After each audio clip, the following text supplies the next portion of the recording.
ఇంకొక విషయం, మొన్న విజయవాడలో ఒక వ్యక్తి మిస్ అయ్యాడు.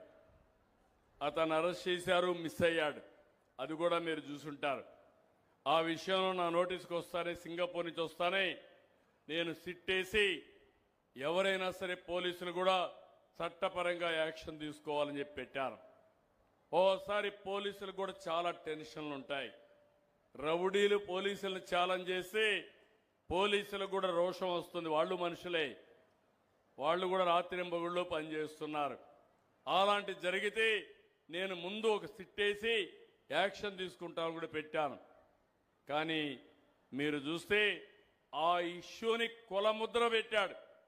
ఇద్దరు కూడా కాపులే, ఇద్దరు కాపులైతే కులముద్ర పెట్టి అనవసరంగా నోరు బారేసుకుని డిప్యూటీ సీఎం పవన్ కళ్యాణ్ పైన లేనిపోని పోస్టులు పెట్టే పరిస్థితికి వచ్చారు. కడాన మీరు గుర్తుపెట్టుకోవాలి, ఆయన కూతుర్లు ఏం తప్పు చేశారని అడుగుతున్నా. కూతుర్ల పైన అసభ్యకరమైన పోస్టులు పెట్టి మానసిక క్షోభకు గురయ్యే పరిస్థితికి వచ్చారు. అంటే వీళ్ళు మనుషులని నేను అడుగుతున్నా. అసభ్యకరమైన పోస్టులు పెట్టి మానసిక క్షోభకు గురయ్యే పరిస్థితికి వచ్చారు.